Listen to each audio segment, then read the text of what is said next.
विनाश के 3 स्तंभ, जर, जोरू और जमीन।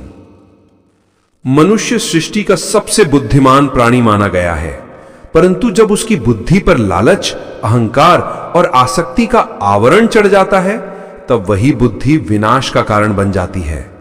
इतिहास इसका साक्षी है कि संसार के अधिकांश युद्ध, कलह और खून खराबे की जड़ में 3 ही कारण रहे हैं। जब प्रेम और सत्ता का संग्राम होता है, तब इतिहास के पृष्ठ लाल हो जाते हैं। धर्म, नीति और राजनीति की इस भूमि पर राजा का हृदय भी रणभूमि बन जाता है। इस कथा में एक पिता का त्याग, 2 माताओं का प्रेम, 2 राजकुमारों का भाग्य और एक राज्य का धर्म छिपा है। यही कथा है राज सिंहासन के धर्म संग्राम की। कौशल राज्य अपने स्वर्ण काल में था। महाराज पुष्य के पुत्र राजा ध्रुव संधि धर्मात्मा, प्रजावत्सल और वीरता के प्रतिमान थे। उनकी 2 रानियां थीं। रानी मनोरमा बड़ी रानी, गंभीर, संयमी और धर्मपरायण। रानी लीलावती छोटी रानी, चंचल, सुंदर और महत्वाकांक्षी। दोनों रानियां गर्भवती थीं।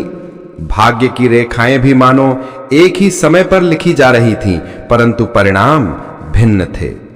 पहले बड़ी रानी ने पुत्र को जन्म दिया, जिसका नाम हुआ राजकुमार सुदर्शन। 1 माह पश्चात छोटी रानी ने भी पुत्र को जन्म दिया, जिसका नाम हुआ राजकुमार शत्रुजित। सुदर्शन की आंखों में शांत गंगा का प्रवाह था, तो शत्रुजित की दृष्टि में अग्नि की चमक।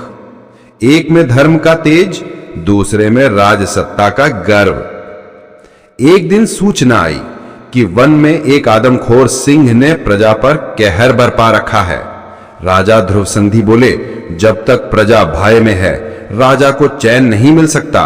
यदि मैं स्वयं नहीं जाऊंगा तो धर्म अपूर्ण रहेगा। वे सेना लेकर निकले। वन में सिंह से भयंकर युद्ध हुआ। सिंह का वध हुआ, लेकिन राजा स्वयं भी गंभीर रूप से घायल हो गए। मरते समय उन्होंने कहा, धर्म और न्याय की ज्योति कभी न बुझने देना। मेरे पुत्रों को सत्य के मार्ग पर रखना।